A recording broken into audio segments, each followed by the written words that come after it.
So now in the next scene, the Bam is shooting a music video for a song that none of us will ever hear nor see. And she's just excited about her music career. She says she's been staying out the way, staying away from Spice and the girls because she want to focus on something positive for once. She said Spice ain't it. Now Zell pulls up on this girl Bam because you know that's his friend. And basically he's trying to catch up on her and see how things been going. He's over there telling her she's shining, her little man Ray shining. We know we heard allegedly he done cheated and left her or something like that. I didn't say it. This is what they said. But either way, Zell over there to be messy. And of course, he's there to talk about Carly. He said Carly is messed up and going through it. He said she going from divorce houses to courthouses for breaking in houses. I don't know. I didn't say it. Zell said it allegedly.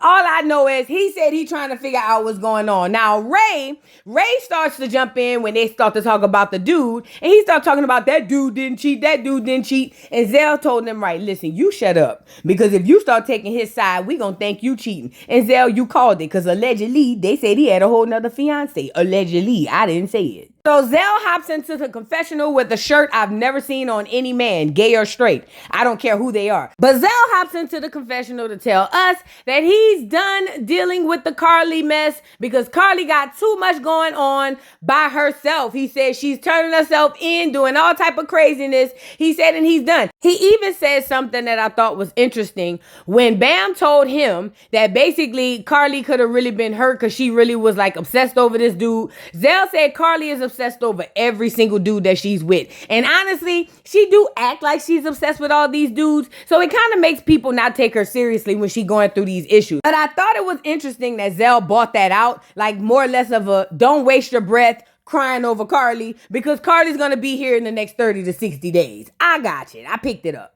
So anyway, he goes back to being messy and then he'll come Bam. Well, I'm just saying I stood away from everybody. I've been staying away from Spice because nobody wants to hold her accountable for what she does. So I just kind of been chilling. But she goes on to tell Zell that Ciara invited her to her magazine launch and she's going to be there. She said she don't know if Spice going to be there, but she going to go down to support her girl, Miss Ciara. She said they're not speaking, but still she gonna go down for support. Now let me say this. Somebody put this in a comment on Twitter and I can't unsee it. But they said the Bam is 40 years old trying to knock off her music career. And I ain't gonna lie. At first I was like, yeah, that's crazy. But then when you look at the Bam, can we appreciate that the Bam is a bad you know what? When I say body T, I just wanted to say that part.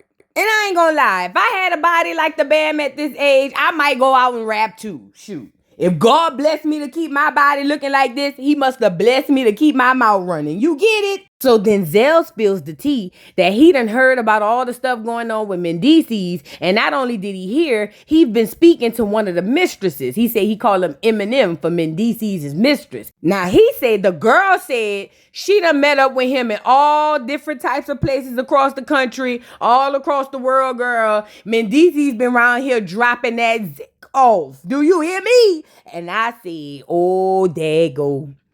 Yandy Mandela never fails us. We gonna get into it. Now the Bam trying to act like she don't want no parts. She just want to focus on her music. But I'll take the Bam share that she don't want to give and let us know what's going on. Because I want to see what these girls really got to say. Because Yandy is really laying it on thick. Do you hear me?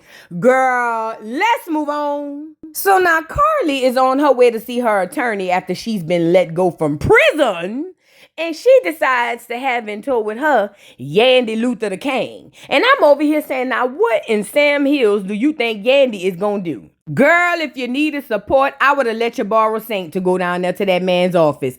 Anybody but Yandy Mandela. Girl, Yandy sitting down there looking like she know what y'all talking about. Yandy don't know nothing. And look at her. She acting like she just the smartest cookie in the room. Don't she have enough bigger fish to fry?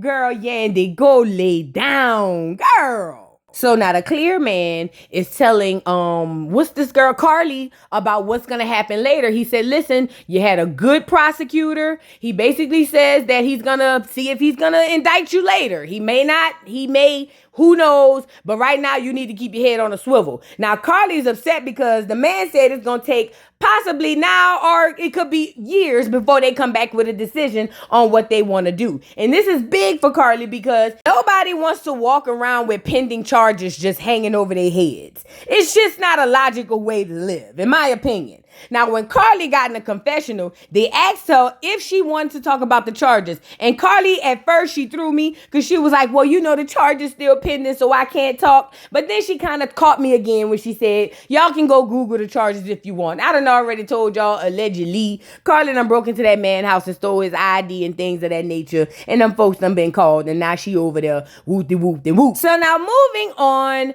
Yandy is talking to Carly and trying to get updates on how she's been feeling. And Carly is explaining to Yandy that she's been doing good as far as the case, but she really hates the fact that her daughter wasn't there for her when she absolutely needed her. And the fact of the matter is, according to the daughter, this is always all the time with Carly. She always needs something. And look at Yandy. Oh my God, Carly, your daughter wasn't there. After all you've done, you're her inspiration. You're her reason why she breathes. Shut up.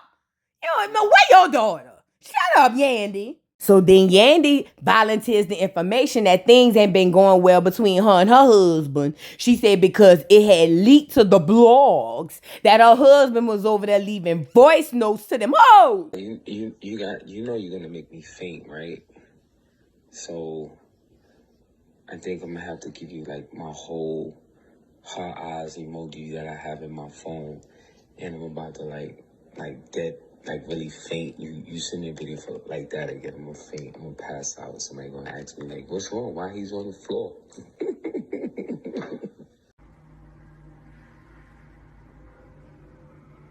Boy, if you don't get... Now y'all heard the voice note, or at least parts of the voice note, and Yandy want us to believe that this is something old that has already happened. They had worked it out, but she's only embarrassed because it resurfaced.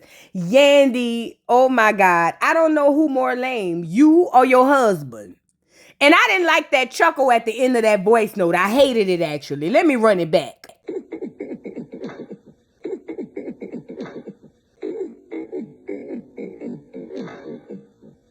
Now, Yandy hops in Tangerine and the confessional to tell us that her and Collateral had already dealt with it. According to Yandy, this is old news, bro. Like, what are you talking about? She said the only issue is that it resurfaced and it went public. And she wants her husband to come out in her defense and say that he loved his family and that he would never do anything to violate them. She said, and Collateral just won't do it. And that's probably because he's already violated y'all by putting y'all up for Collateral. So he don't want to get in front of people and lie like that. Get out of here, Tangerine. Move around. So Carly was like, girl, you mean he wouldn't get up and make a public statement to defend you, and you supposed to be his wife, the love of his life, his rib? Like he really wouldn't come out here and tell everybody that he loved you and his family? And look at Yandy Mandela. Nope. Girl, when I went to him and asked him, could he go out there and please make a statement and at least just act like he love us? He told me no and shut my bald head ugly ass up and get out his room before he put me up for Collateral.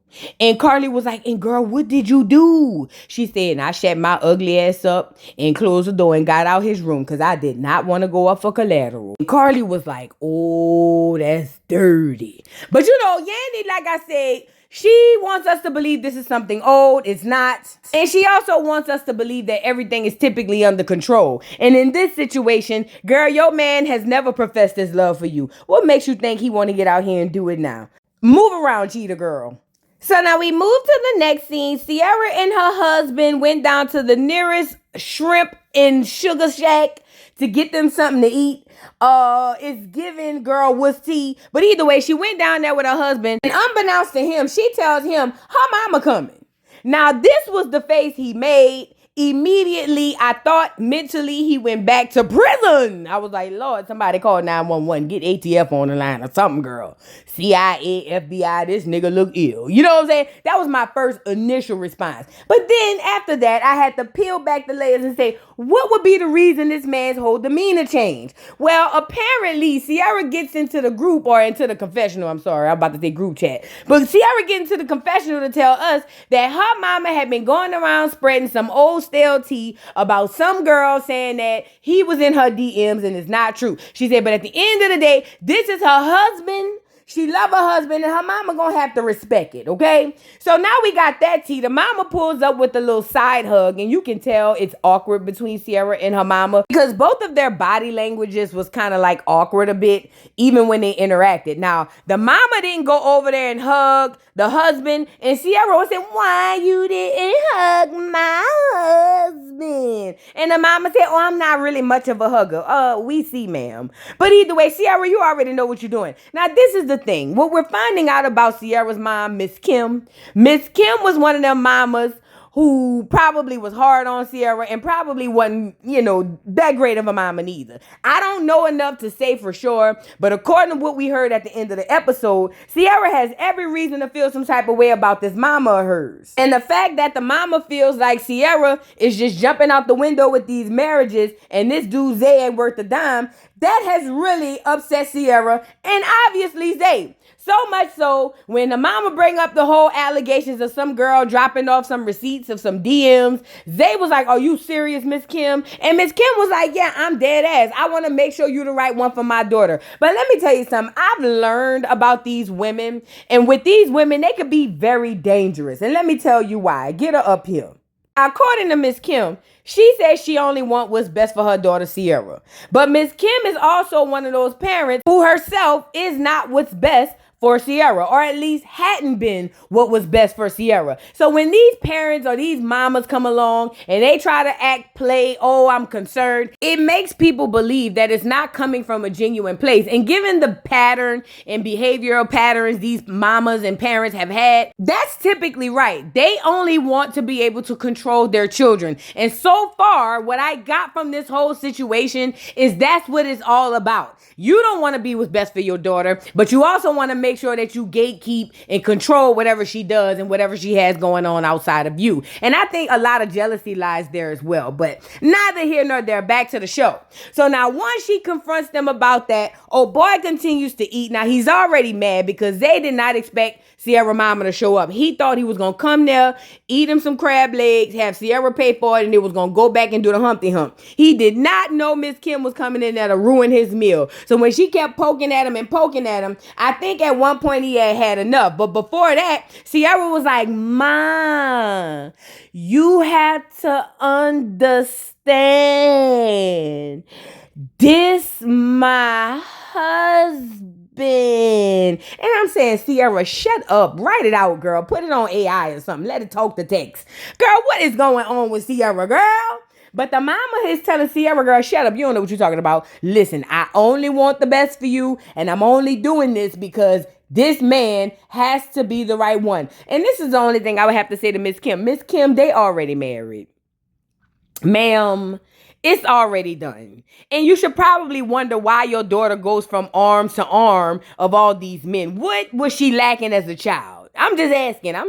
Just me, neither here nor there. So the boy says he's had enough. He gets up and he gets ready to leave. And Ciara, babe, where you going?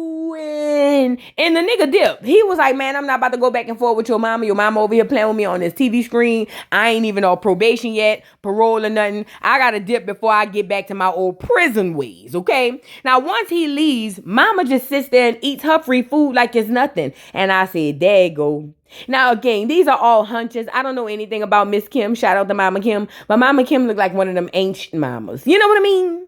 Like, they took care of you. They made sure you had a roof over your head and stuff. But other than that, that's kind of where it started and stopped. Does that make sense? That's what I'm getting from it. So now Ciara takes this opportunity to tell her mama that she's got to respect the fact that that is her husband now. It doesn't matter that you want the best for me. This is my soulmate. This is the man I want to spend the rest of my life with. And the mama was like, well, he just walked out on you. And no, ma'am, the guy walked out on you. But the point is, Ciara is trying to explain to her mama that this is her other half right now. Regardless to how the mama feel, that's who she loves and she has to respect that. But the mama said something, like I said earlier, that was interesting, that Ciara just falls in love with anybody who love bomb her, and then she's on to the next and on to the next. That behavioral pattern is probably linked to something psychological.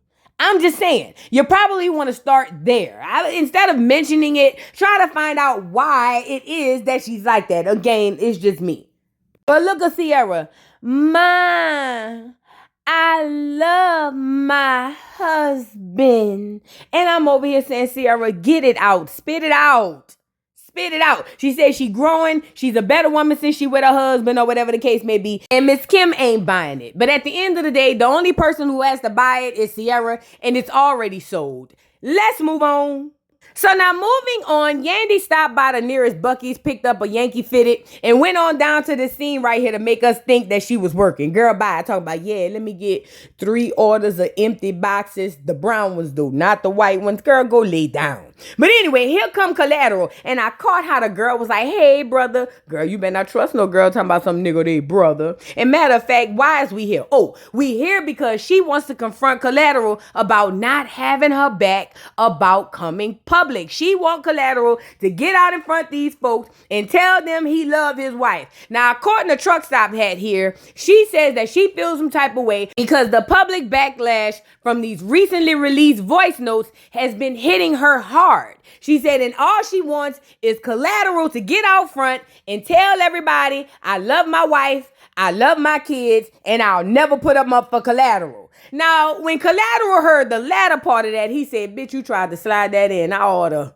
And I said, stall her out, Collateral, stall her out. But anyway, Collateral was looking like, girl, bye. Like, girl, I'm not about to get out here and tell these people nothing. Now, Collateral, you must think we crazy. Talking about, I don't know them, so why I got to get out here and say something? Because you was out here creeping and cheating and skeeting in public. Nigga. Stop acting crazy, Collateral. Go ahead on and get out here and lie to us and tell us you love your play wife. But anyway, Collateral said he not really trying to hear it. He said he don't want to really do all that. He said it's not really his thing. Now, Yandy is over there. But listen, Mendici, I'm your wife. We're your kids.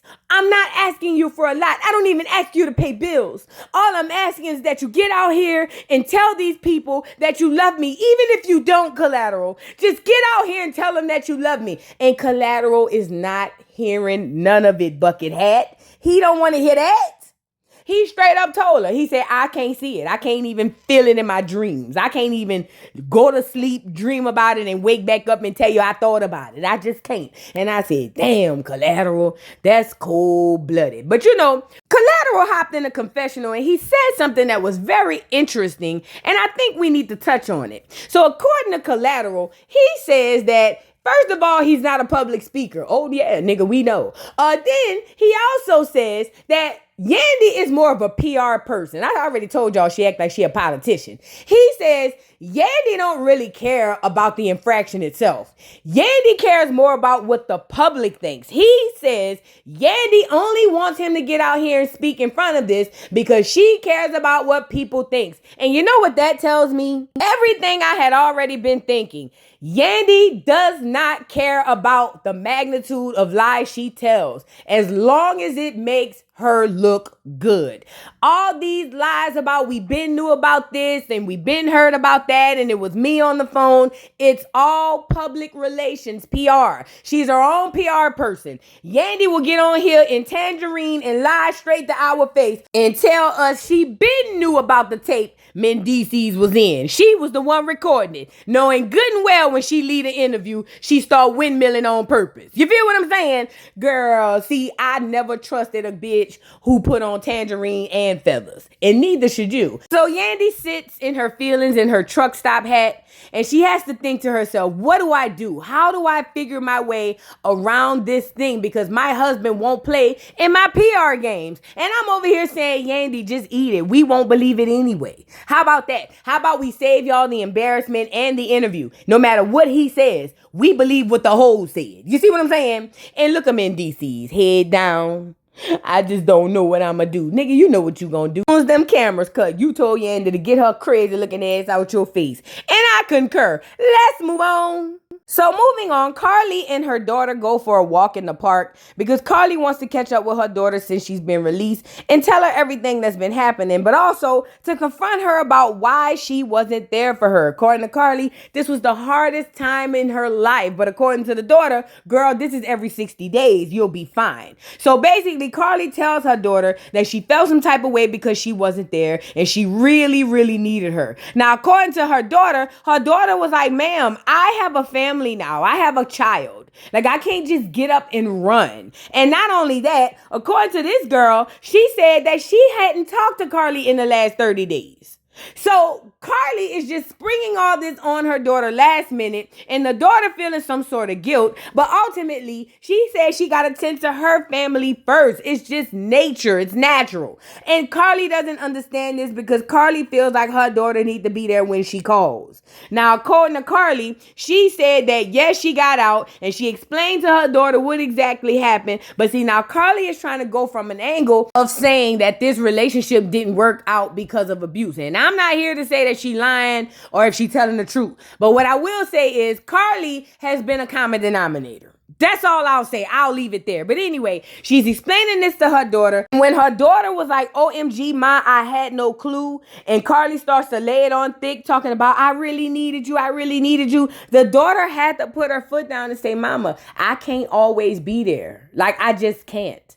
And it's the God's honest truth. Nobody can always just be there. And like I said at the beginning of the video, and Carly, you can't feel a way about your daughter not showing up for you if you didn't raise her. It just is what it is. It's kind of an L we as women take when we allow other people to step in and help.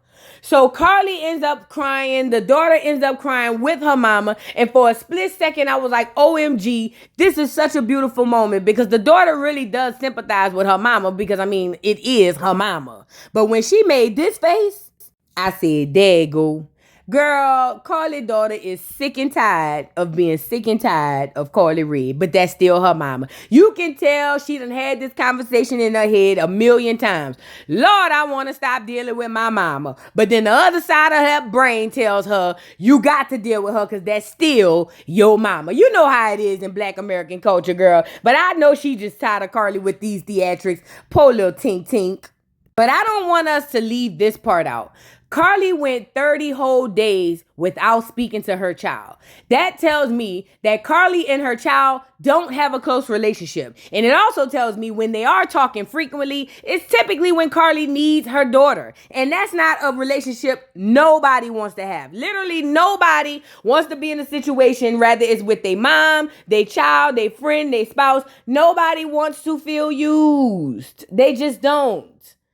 And Carly's got to figure that part out as far as with her daughter and stop using her daughter as a crutch after she's injured. Start dealing with your daughter every day and you probably won't have to worry about this. Let's move on.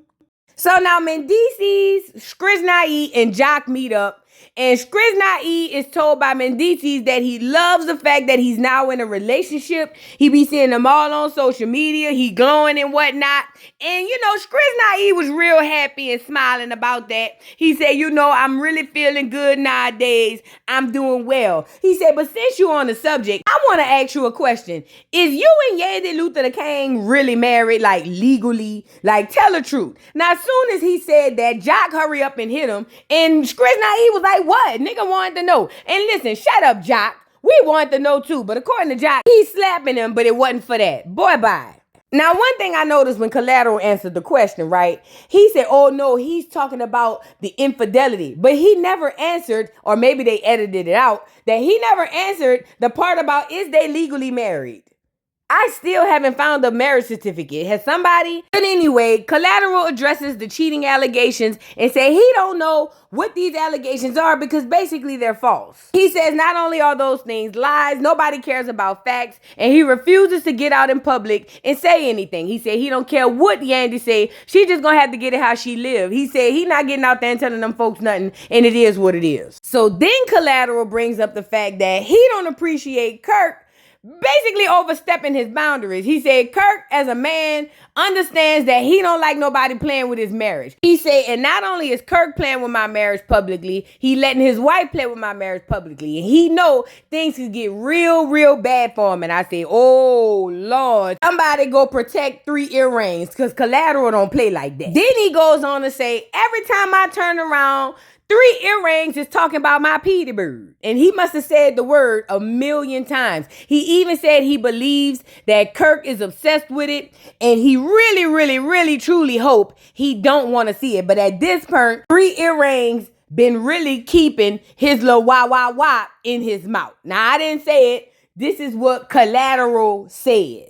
Now, when he said that, it almost took Skriznai out. You know, he don't like that type of uncomfortableness. You know, my boy Skriznai was like, oh, no, now you're doing too much. Post Skriznai hopped into the confessional to tell us he don't want to hear about no other man Piznai unless it's his Piznai.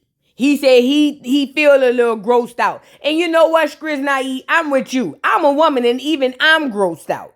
And look at Jock messy tail self talking about, oh, well, somebody had hit me up and jumped in my DMs and had said that allegedly you, Collateral, was over there doing threesomes with 3 earrings, baby mama. Now, I don't know if it's true, but if it is true, give me a sign. And when I seen Collateral smiling like a psychopath, I say whatever they say he did it. I'm with Zell. Man, watch out. Collateral out here wilding out like that. Collateral, tell the truth. Is you fucking with that boy, baby mama? Don't be lying, Collateral, because I believe it. Now, when Collateral answered, he said everything except no, talking about why would I go after his leftovers and inherit his problems? And then he brought up the fact that apparently she ain't even the top tier girl. He said that basically 3 earrings didn't get the top tier girl. He got the leftovers. And he also said he need to keep his piznai out his mouth. Now, Scrappy almost choked on his juice that he over there using and drinking. And look at Jock just laughing. They just laughing because they know they done worse. Let me tell y'all something. These niggas in Atlanta ain't nothing. I'm so sorry. If you live in Atlanta and you got a man, I'm so sorry, ma'am. Ma'am, I am so sorry. I'm just sorry in advance, you know. But Collateral insists that he would not inherit those issues with Jasmine. He didn't say it wasn't true. He just said he wouldn't take on the Jasmine bit. He said he done smashed on better girls behind Yandy's back than Jasmine. He feels like 3 earrings don't need to flatter himself and he need to watch his mouth. Moving on. So in the next scene, it's the magazine launch and Jock is there with Kendra and he's making odd requests like asking her to suck his toes. I don't know what type of time Jock be on. You know, they did say he used to be around there with Diddy and them. But girl, nigga, what? And this the worst part. Look at Kendra. Jock, stop playing. I'm not going to suck your toes, boy. Yes, you is.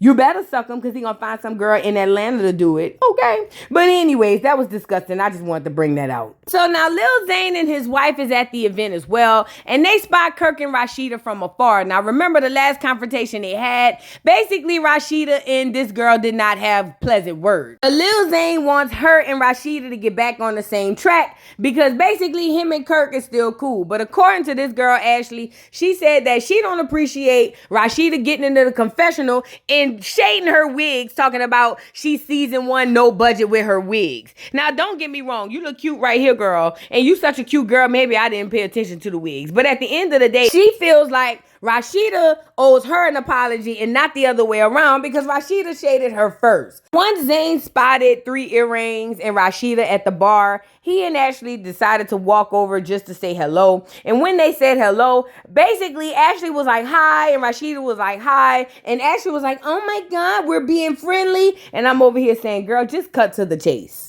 But thank goodness Rashida did it for us, because Rashida was like, girl, let's just talk about the elephant in the room. You feeling some type of way about my confessional, but let me tell you something. I only said that in the confessional because you was around here saying stuff about me. And the girl said, well, what did I say? And Rashida said the girl got in the confessional and said she don't want to be another Rashida. And I'm over here asking, where's the lie? Where's the problem? Who wants to be Rashida? Hell, even Rashida don't want to be Rashida. How you gonna get mad at that girl? And they go back and forth about who said what first in the confessional, and none of it matters. Rashida have some nerve to feel some type of way because nobody wants to follow in her footsteps. Rashida, girl, we watched how that nigga aged you. We don't want to look like that. Not behind no nigga, at least. So then Ashley brings up the fact that she's naive to the fact that her nigga ain't worth a dime. She said, yes, that nigga be cheating. Yes, he be skeeting. Everything they say he do, he be doing it. And I'm not naive enough to say he don't. What she's saying is, it wasn't a personal dig. She just didn't appreciate some nigga telling her he need to be like another woman. And as a woman, Rashida gotta respect that. And she said, plus I know what it feels like to be cheated on. And I see how often Kirk be cheating on you. So I wouldn't dare celebrate you being heartbroken. And look at Kirk in the background. Now, how did I get into it? So Ashley asked Rashida if the receipts she said were true about Mendices and tattoos and girls and things of that nature. And all Rashida could say is, whatever I say, I just say it and I don't be lying. Girl, be direct with the shade. If not, we don't want to hear that cold tea. So moving on, Sierra, the Bam, I want to say it's Kendra, and I can't remember who it is, but they all sitting over there talking, and basically we find out, oh, it's Rennie. So basically we find out that Rennie and Sierra are back cool, so much so that they actually rode together back from the retreat. They missed each other so much, and they loved each other so much. And the girls are excited to hear about this. Now, during this time, Sierra decides to tell the girls that she's growing, she's glowing, she's been in love like no other time before, even though she was in love 3 months ago with somebody else. She said, but this time it's different. She's growing, she's glowing, and so much so that she's pregnant. Now, when she said it, like everybody else, I was looking like, girl, what? Y'all know how Sierra do. But either way, once the girls realized it's true, they were all freaking out. They were like, OMG, girl, this is so dope. Congratulations, congratulations. And Sierra was being weird. She just kept saying, I'm pregnant. I got a baby in my belly. I said, what in the Anna Nicole? Girl, somebody check on Sierra. We need a wellness check. And the baby. So the girls convinced Sierra to make this announcement at the party since they doing a magazine launch, and they feel like it would be dope for them to do. And Sierra says she just might do that. I think she should. I mean, why not? Now, in the meantime, between time, Jock has pulled 3 earrings to the side because after he had that conversation with Collateral, he really scared for 3 earrings. So he said, look, 3 earrings, bruh. I know you and DC's got y'all back and forth, but I think as men, we need to sit down and talk about it because this stuff might get out of hand. Now, 3 earrings said he up for having to sit down. He said, but at the end of the day, he just chilling, minding his business. Negro, please. So after they reveal the cover of the magazine, Sierra starts to do her shout outs. And obviously she started off with her husband and told him how much she loved him and how much she's been there for him and he's been there for her. And he all off in the corner blushing. He just happy. He ain't never been taken care of this well by a woman. He like, man, I really done hit the jackpot with this one. Shout out to my nigga. Then Sierra says that her daughter was one of her main motivations that woke up the struggle and power in her. And she was so happy that her daughter made her a mom. And they had their little 1-2. It was kind of a nice little cute little moment between mother and daughter. Now, I think her mama must have felt some type of way because she didn't call her name fast enough. So she just jumps out in the middle talking about, is you gone? Is you gone? I'm like, Mama Kim, what do you want, Mama Kim? It ain't your turn yet. And apparently Sierra felt the same way. So she decided, let me go ahead on and address my mama right now so she could leave us alone. So Ciara addresses her mom, and if you can look at her face, you can tell this is all she wanted. She was probably the mom, and I don't know this to be a fact, but she was probably the mama who wasn't really there for her child emotionally, spiritually, and none of that stuff, but wanted to be present for all the accolades. So Ciara addresses her mom and was like, you know, if it wasn't for my mama, I wouldn't be here, and I really appreciate her for bringing me life into the world, and now I have a new family and things of that nature. I'm doing well. Now the mama is looking at Ciara like, you better make my speech better than that niggas. And I'm over here saying, mama, it's not a competition. She gonna choose a nigga all the time. Probably the same way you used to do, allegedly. So then Ciara made the final announcement to everybody in the crowd. She says, everybody, I need your attention. I'm pregnant. And everybody was like, OMG. And her husband came up and hugged her. And she was just like, yeah,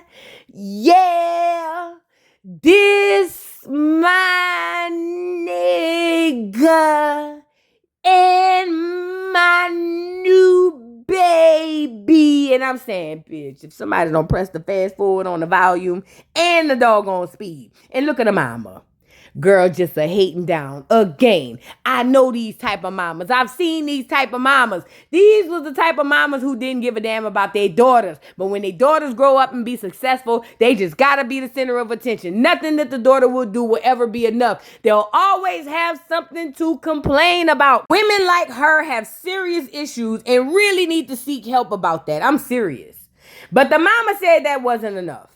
So now the mama don't believe it, and Ciara had to pull out her My Chart to show the mama, and she said, look, mama, it's God. And the mama said, well, how we know if it's even real? And then she looked at Zay. Zay, is you ready? And she jumped in front of Zay and said, mama, he already loved Paris in Mason. He gon' love this bun in my oven. But the mama wasn't trying to hear none of that. The mama said her daughter is crazy as a Betsy bug, and she know how her child is. Now, in the background, look at her, Bam. You just have to be happy for her, Mom. Mom, just be happy. Shut up, Bam. Mind your business. Go get your mama. So now Mama Kim insinuates that she is the only one looking out for her grandkids, and that's why she flipping out like this.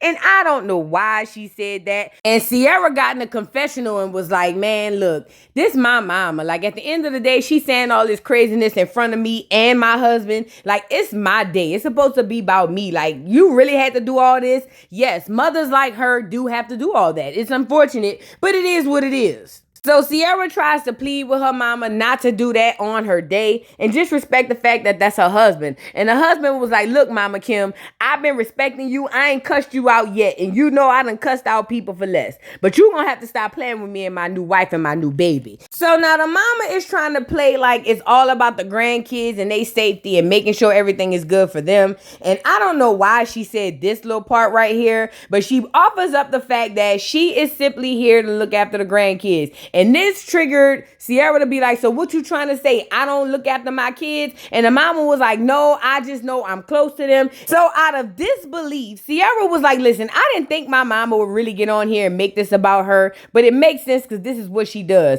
Now, according to Ciara, she said when she was 15 and pregnant with her daughter that her mother so loves now, her mama said that her daughter couldn't call her grandmama. And not only that, she had done kicked her out of the house. And listen, as a black girl, I'm going to be honest. We all know those type of stories are very familiar. We just know there's a horrible, tumultuous relationship between the black woman and the black daughter in Black America. We all know it. So when I heard it, it sounded oh so familiar. Not saying that Ciara's 100% lying or telling the truth. All I'm saying is it sounded very familiar. And the mama's actions even after the show told me that Ciara ain't lying. You know, these girls are trying to talk sense into this lady saying, hey, ma'am, why don't you just be excited for your daughter, happy for your daughter? But it's giving me what Ciara said. My mama wanted the attention on her. And I don't know if those women like that have this level of resentment in their daughters and that's why they hate them. I don't know what it is, but there are a group of black women who have these tumultuous relationships with their daughters. And as a daughter, some of us don't even know where it comes from and why it's even happening. But anyway, the mama ain't trying to hear none of that. And that was the end of the episode. What do you guys think? Drop down in the comments. Don't forget to like, subscribe, hit the notification bell, follow me on all platforms, and I'll see y'all hoes on the next one, girl. Bye. Mr. Carroll, how you give the voodoo doll time to talk? I don't get no fucking time to talk. Who the voodoo doll is? The nigga you just had up here.